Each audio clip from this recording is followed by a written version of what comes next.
Hi, my dear lovely students. Welcome to Juhi's verbal classes. In this short video, we are going to consider 5 tips to solve para-jumbles in CAT and IP Mat. So let's get started. My name is Juhi Narula. I have 12 years of experience in training students for various competitive exams. I also happen to be a life skills coach and a content creator. I've done my bachelor's in technology and master's in business administration.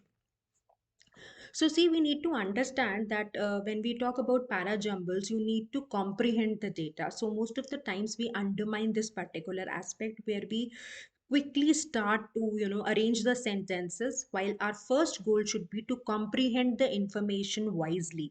Once we are able to understand what is the discussion all about and we are aware of the gist of the discussion, our role will really become easy, right? So the first suggestion that I would give you is gather the essence of the paragraph, try and understand what the paragraph is trying to convey.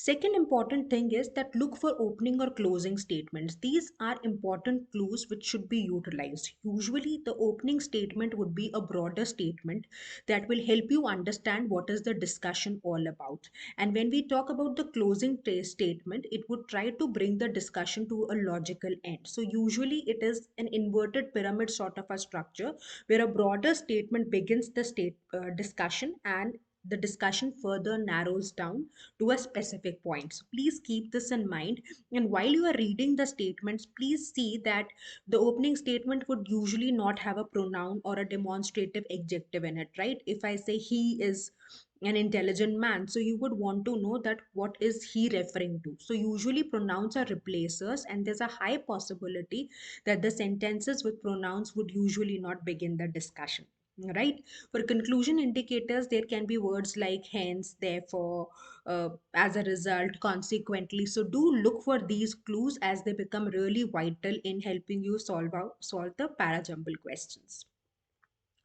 Next is do observe transition words. Transition words are the words that help us understand how the discussion is proceeding.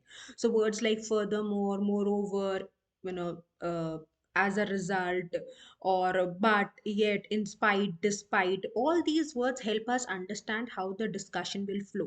So for instance, if you're able to find this word in addition to, so you would definitely want to look for a previous statement, because in addition to gives you clarity that this statement is building the discussion forward. So these are intelligent clues which should be looked and taken care of, should be considered, taken into account while you solve para-jumble questions. Next important thing is that try to find the mandatory pairs. So don't try to attack the entire para-jumble question in one go, right? Always try to look for sets. Sets means there can be three statements that will go after each other, or there can be two statements that definitely occur, and these are easy to identify. So if you're able to identify one opening statement, and if you're able to identify one mandatory pair, that means you are almost at the verge of cracking the question. So look for two statements which can be mandatory pairs. They can be exhibiting a cause and effect relationship, they can be talking about pros and cons, there can be a question solution relationship that is exhibited. So these are intelligent clues that you can utilize, and that will really make your life easy if you go and identify the mandatory pair.